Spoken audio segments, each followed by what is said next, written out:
I almost got kidnapped but didn't realize it until years later. Reddit. What is something catastrophic that has almost happened to you?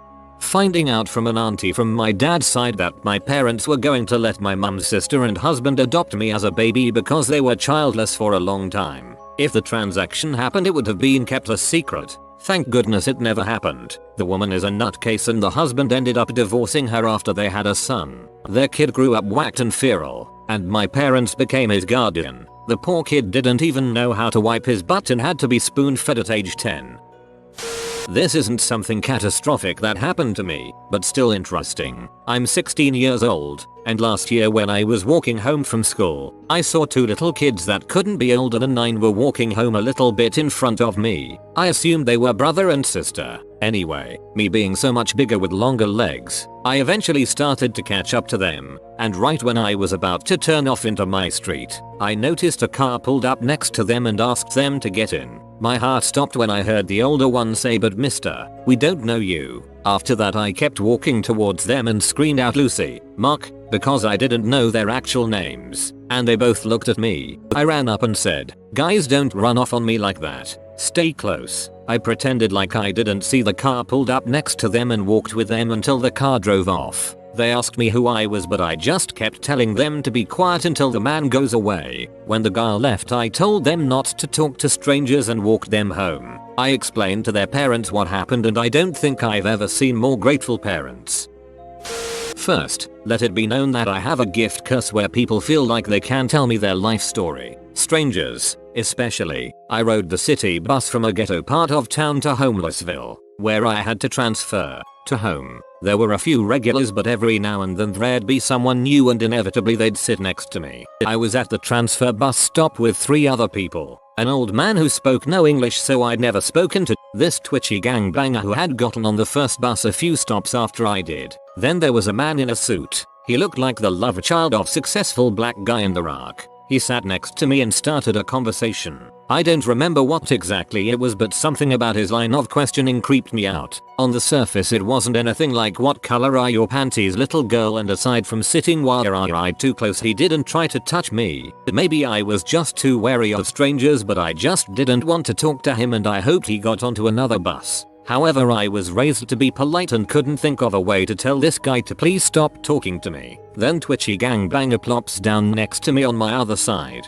Also too close. Now I'm sandwiched between 2 guys and Twitch was almost leaning over me. He starts talking loud and fast, rambling and mumbling to where I can't understand a word. A creepy guy eventually gets up to go stand next to no English, but I still have Twitch. Twitch then proceeds to tell me his life story. He claimed to be in the Crips and I thought he was saying this to appear tough, though he was flying the right colors. He then talked about his role in the gang and how his dealer ripped him off earlier that day. He was pointing to scars on his arm and face and explaining how he got them. My bus came and we all climbed onto it. Creeper had basically given up talking to me and sat somewhere near the front of the bus while Twitch followed me to the back. He wasn't close as he had before, so I'd calmed down ever so slightly. It also helped that I was sitting next to a regular who was blind, so if push came to shove I could whip Twitch with the cane. He kept up the constant monologue and didn't stop until Creeper got off the bus. Twitch then says, I'm quoting, "So excuse the language. I thought that F was never gonna leave," and runs off. Before he does, I hear him asking the driver the quickest route to get back to where we'd been picked up. I went home and, using the location and minute hours, found that Creeper was a convicted sex offender. A month later I saw a very familiar mugshot in the paper. Twitch was arrested for murder. Even people that kill people have a moral code. Mine was a few months after I'd turned 21. I'm from India and frequently make trips from my house in Bombay to one in another state around 1,000 kilometers away. It's a 20-hour journey because I prefer buses over trains. I've been doing it for over 15 years and always book the exact same seat, 4 seats down from the driver on his side. This particular time though, I booked my ticket late and instead got a seat on the opposite side of the bus. We just stopped for dinner, and once done, I got back to my seat and settled down with a book. As soon as we turned back onto the highway, there was a big thud and a lot of dust and glass flying around. Turns out a truck rammed into the side of the bus. No one was hurt more than a few scratches. However, in my usual seat, there was a lady, about 5 feet tall, and there was a huge block of wood that was stuck over her head. If I'd gotten that seat, I'd have been decapitated was quite a WTF moment and gave me some perspective on life. Seriously, what the frick is going on with buses in India?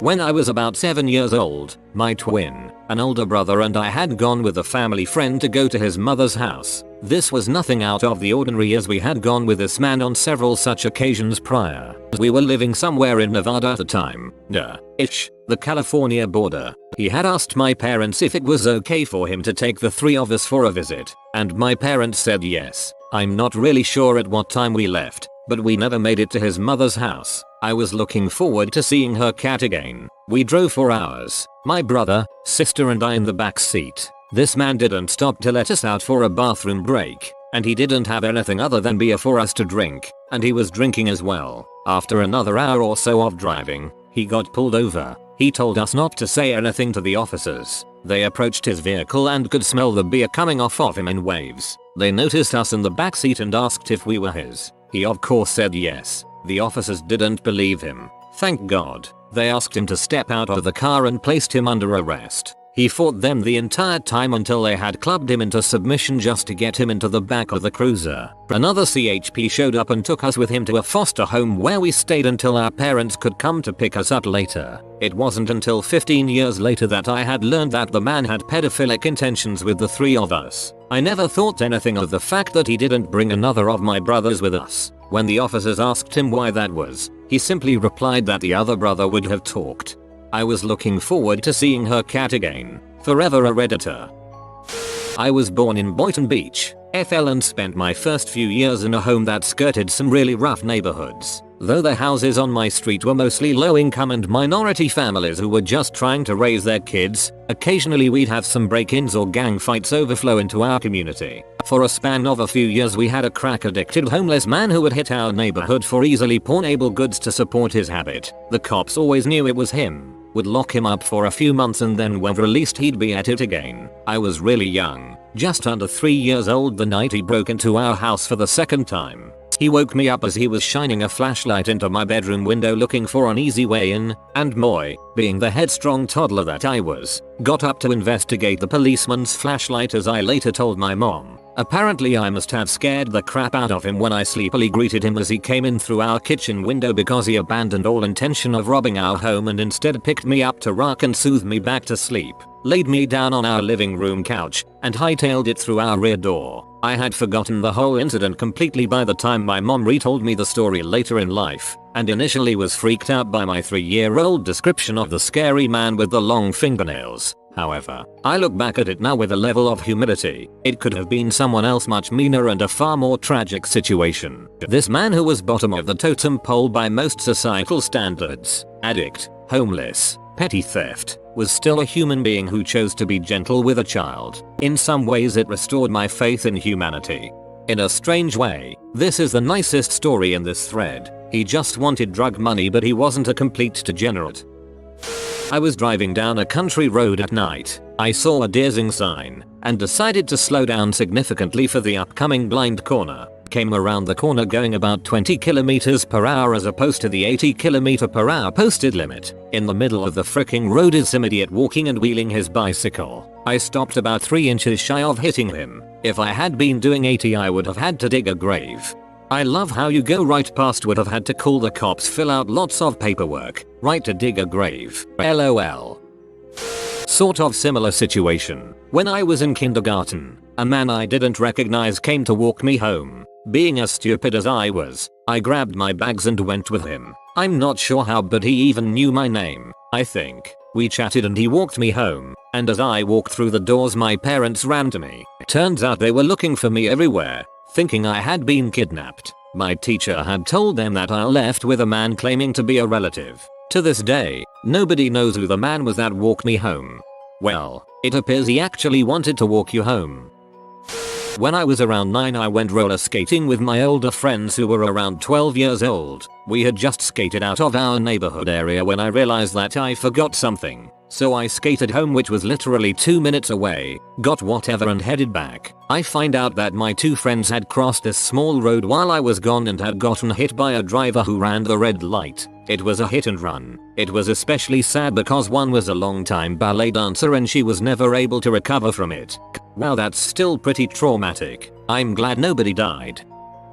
Years ago I was walking on the sidewalk during one of those Silent Hill days that San Francisco has sometimes. The entire world filled with fog, every sound muffled. Still on the sidewalk, I turned to cross the street and paused for absolutely no reason with my hand up in front of me and felt something tingle on my fingertips. Something flat and yellow appeared and then disappeared in front of me in a flash at hit level without making a sound. It took me about 10 seconds to realize that what I had just seen was a taxi cab, streaming by at about 50 miles per hour, that had been unable to see the road and had driven onto the sidewalk. The tingle I felt in my fingertips was my hand touching the side of the passenger's side window.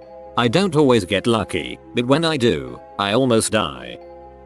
Mom and I were coming home from the mall when I was 10. My mom says that she thinks the car behind us is following us. She makes a series of random turns, and the guy is still behind us. She sees a cop car sitting in the parking lot of a grocery store, so she pulls into the parking lot and drives up to the cop. The man then hightails it around us and out of the parking lot, flipping us off as he passes us. I'm still curious as to why he was following us. He was waiting for that sweet moment when he could pass you and flip you off.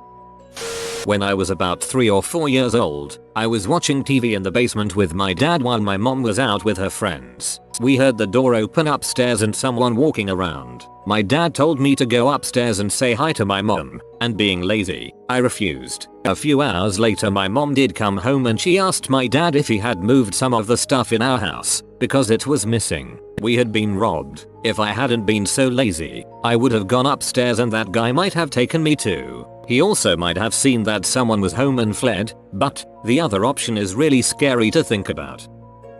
I was four-wheeling with some friends up in the Rocky Mountains last summer. I'm not from the US and this was my first time, so I was just a passenger. Everything was going normal, at least as normal as I think, yelling yahoo while listening to the Team America soundtrack, when we took a turn a little too sharp and high-centered on the edge of a cliff. It was like slow motion as we slowly crept toward the edge and I decided to put on my seatbelt. The car got stuck on a mound but wouldn't move backwards. I think the mound was the only thing that slowed us down enough not to go off the cliff. We were literally an inch away from plummeting to our doom, while America, Frick yeah, was blasting through the speakers. We don't let Corey drive anymore. I hope you see this, Corey. You are an awful driver.